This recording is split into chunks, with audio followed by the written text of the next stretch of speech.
We just built a $69 gaming PC that is so blazing fast that it can play everything from CSGO to Elden Ring, sort of.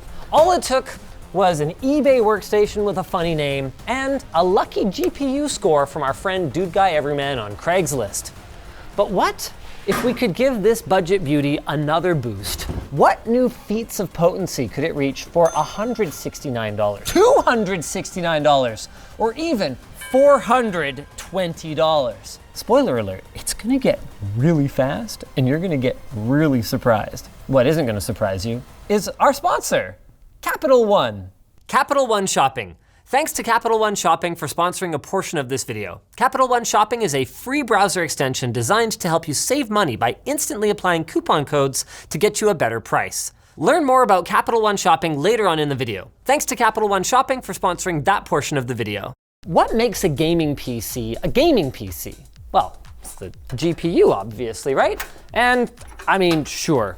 Our $30 GTX 760 here will not be outdone in the bang for the buck department. And yes, it can technically play just about any game, even Tiny Tina's Wonderlands. But if we want to do better than 720p at the lowest possible settings, this guy is going to be the first to go once our lawnmower business starts paying dividends.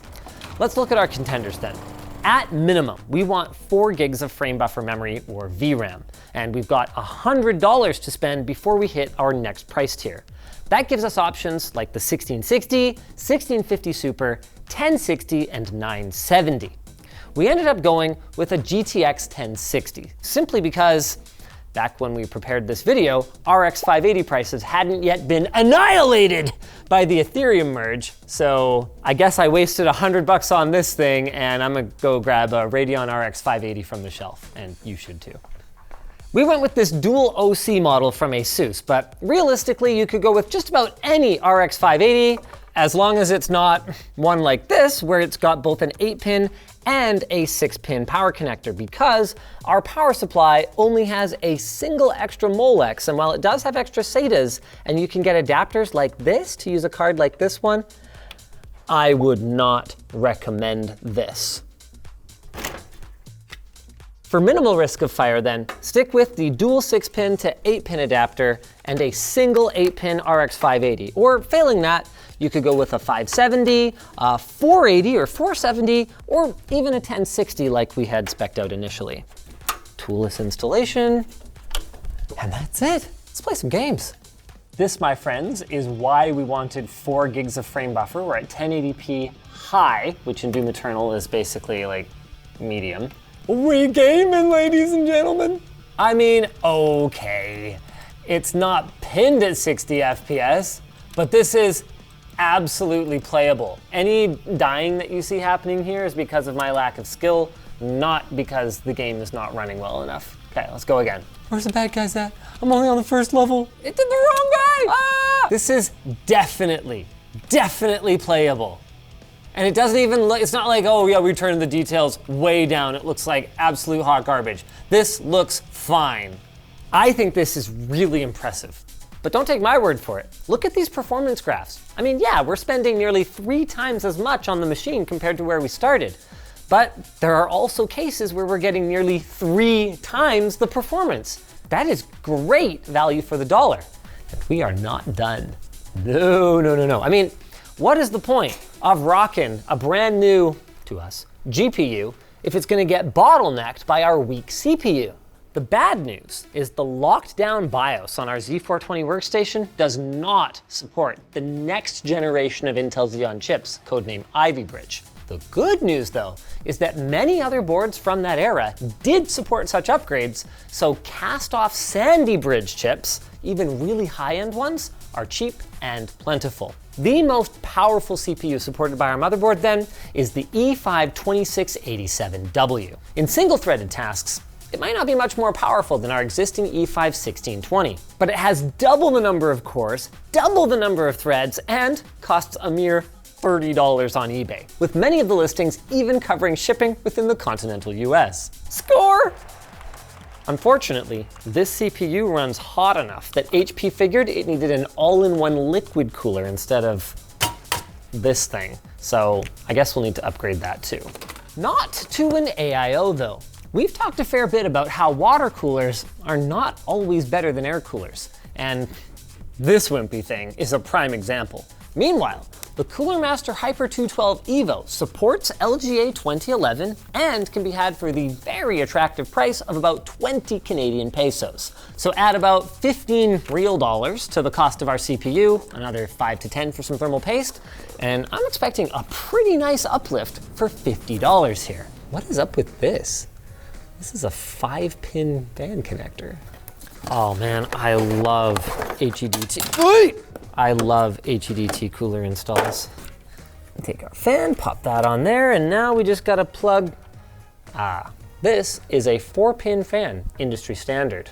Remember on the motherboard, we had that 5-pin fan header? Well, a quick Google search later, we find a post from user Silent Bogo on the Tech Power Up forums, who tells us that the motherboard header is actually a 4-pin fan header, but just with 2 ground connectors, one on either side of the active pins.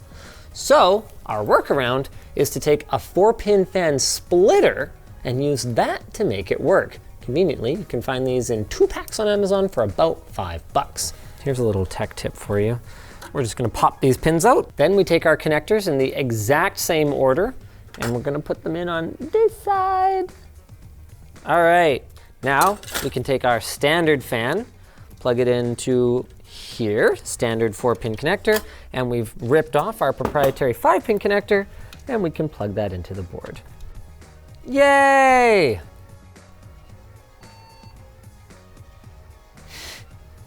Really? Wait, what? Really, you guys?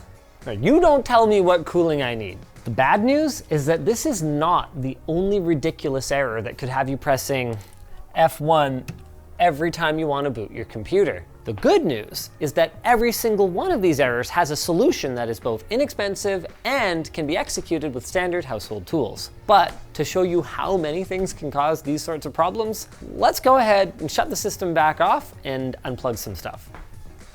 Let's unplug the RAM fan, front USB. Let's take out this one. Sure. And, whoop, sorry. Let's fire it back up. To be clear, it's kind of a cool feature, actually. It's just not the most convenient for, performing janky upgrades. So let's get everything restored to factory. The one we can't put back though is this one, which presumably is using that 5th pin to sense whether you have a water cooler or not. The really frustrating part of this is that if we had opted for the slightly less powerful E5-2690, we probably could have avoided this problem altogether. The 2690 is nearly identical to our W workstation chip in every way. It's even the same price on eBay.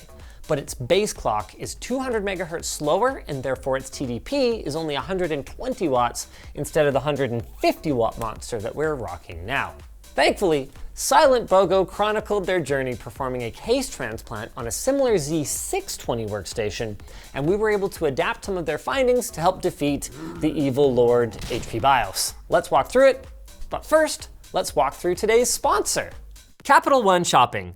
Thanks Capital One Shopping for sponsoring this portion of the video. Let's face it, buying and building a PC can be expensive, but Capital One Shopping can help you save some money on your next build. All you need to do is add Capital One Shopping to your browser, and it will start automatically searching for coupon codes and testing to make sure that they actually work. What's even better is that Capital One Shopping searches for a better price while you shop at your favorite retailers. If a better offer is found, a pop-up will appear letting you know the price, including tax and shipping details. You'll also earn Capital One Shopping rewards, which you can redeem for gift cards. You can check out Capital One Shopping today using our link in the description below and start saving money.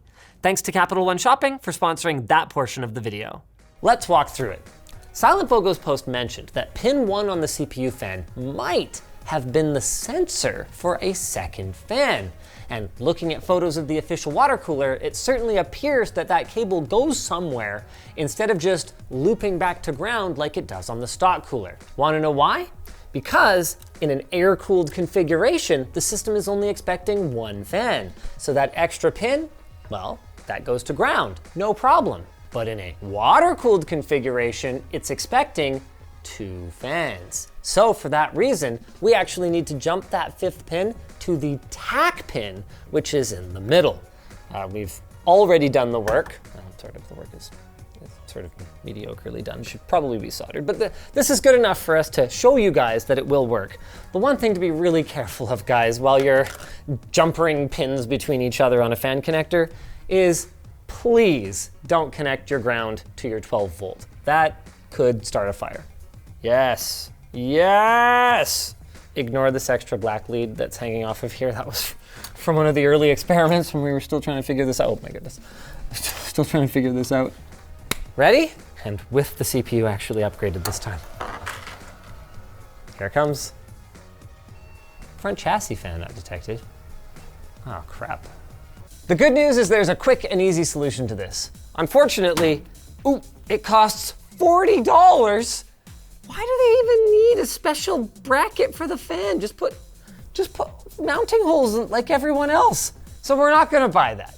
What we are going to do is we're going to buy a 2-pack of those fan splitters we showed you guys before, which fortunately costs the same for some reason, and we're gonna make ourselves another little fix. By salvaging some fan connector pins from our work earlier, shorting pins 3 and 4 like this, which obviously will protect by putting something over top of them, and then shaving off this guide here with a pair of flush cutters, we are able to put, without installing another fan, which we don't have the bracket for, this on here, which should allow us, once and for all, to boot the freaking thing up. No F1. Here it is, the big moment. Woohoo! Nice. Okay, all I need to do is close up the, are you kidding me? Thing looks like a bloody Tesla. It's the heat pipes from the cooler causing the problem. Thankfully though, there's a quick and easy solution. Speed holes. Off camera, we just put a little bit of like goop, like paint or something on the top of the heat pipes, then put it on so that it would mark the spots, and then we just, parfait, less parfait. Oh crap. Should have put some masking tape on. You know what? No. Let's see if we, These are not even close, dude. But wait, why did I even close this up? We're not even done with this stage of the upgrade yet. Ow. Currently, our system has 2 sticks of memory in it, which means that we're not making proper use of our Xeon processor's quad-channel memory controller. One way to fix this would be to try to match the RAM that's in there with 2 more sticks, but there can be a little bit of trial and error, especially on workstation and server boards, which tend to be a little bit pickier. So we took the easy path and grabbed 4 matching sticks of ECC DDR3 for about 30 bucks. That is less than $1 per gigabyte. Oh. Whoa, nice party check. But wait, there's more. Depending how much you spent on your RAM upgrade, your budget for this could vary, but you should have anywhere between $15 and $30 left to spend on a 2.5 gig network card. That'll go a long way towards modernizing our system for our high-speed network transfers. We're using a card from TrendNet, which is technically out of our budget, but it was lying around in the warehouse. Well, we're connected at 2.5 gigabit per second, so that's good. But because of other system bottlenecks, we weren't able to crack around 800 megabit. So maybe we can address that later. But first, let's play around with our 269 gaming PC. Oh, here's our 8 cores and 16 threads, by the way. Pretty sick. Yeah, I don't know if I would say this is running meaningfully better. I think it's pretty clear from the FPS counter in the corner that we're not getting way higher frame rates than we were before. With our 8-core CPU, they are significantly more consistent. And that's a really good thing because it's making the game feel a lot more, smoother than the FPS counter would indicate. That's awesome. This is great. Our 99th percentile low frame times are equivalent to over 100 FPS. Man, you want to play some GTA 5? No. We don't have it cranked or anything, but the game is running pretty high. We're still pinned at like 120 FPS, which, yes, it's not the city, but like, damn. What's not to like here? This is enough performance for 1080p gaming in pretty much any game you'd want to play at $269. Absolutely amazing for the price, but I want more. More what? Well, as I alluded to before, I think we could have better storage in this system. Now that I can play so many games, 256 gigs isn't going to be enough to satisfy me. And while I could just sell off my precious GTX 760 and use my $23 to patiently wait for a 1 terabyte hard drive to show up somewhere, I want this PC to be better than that. The smart choice is probably a 512 gig or 1 terabyte 2.5-inch SSD like this. Something like an ADATA SU760 is going to give me a DRAM cached drive for only $50 for 512 or $85 for a terabyte. But our next budget tier is $369, and this amount of spare cash has me not really thinking straight. Kind of wacky here. I'm thinking high-speed NVMe drive. I mean, yes, this computer predates NVMe drives, but I don't care. I'm flush with cash and throwing caution to the wind. Problem number one is that modern NVMe drives are almost exclusively available in the M.2 form factor, and our motherboard has no M.2 slot. But I've already kind of given away the solution here. You can get cards like this one from Angelbird that allow you to adapt a regular old PCI Express slot to an M.2 slot. And the reason that these are so inexpensive is because they're not actually really doing anything. See, here's all your power pins over here, and here's all your data pins over here, and they just go right there. We had this fancy looking one from Angelbird lying around, but there is no reason that you couldn't just use an off-brand one, which should run you around $13. Then for our drive, we picked up this second-hand Samsung 970 EVO 1 terabyte. That cost us 120 Canadian dineros, which is about equivalent to 87 real dollars at the time of filming anyway. Actually, that's probably at the time of calculating it a week ago, which, there we go. We're done. No, we're not. See that? There isn't even a submenu in the BIOS for NVMe drives. But that doesn't mean that the system can't see it. If we boot into Windows from our SATA drive, it actually shows up in Device Manager as a PCIe device. It just doesn't show up as a drive. So we need to find a workaround. Thankfully, we can take a page from the Hackintosh user's manual. So all we need is a USB drive that we don't need anymore, 1 gig or larger, doesn't even need to be USB 3. Then we're gonna put the Clover bootloader on it and allow our system to boot from the flash drive. Clover can understand what NVMe drives are, which means that it can bridge the gap between our system, which can boot to USB, and Clover, which can read our NVMe drive. Now, we don't really want a USB drive sticking off of our system if we can avoid it. So if we want to hide it, but also ensure that it stays put, we can scrounge up an old front panel USB connection from an old case that maybe somebody's getting rid of, plug our drive into one of the many open USB 2 headers on our motherboard. Okay, there it is. Now we can boot from our Kingston Data Traveler 3.0. Here we go. Automatic boot in 1 second. By the way, if you don't want to just leave this hanging here, you could use an LTT store cable tie to hold it in place.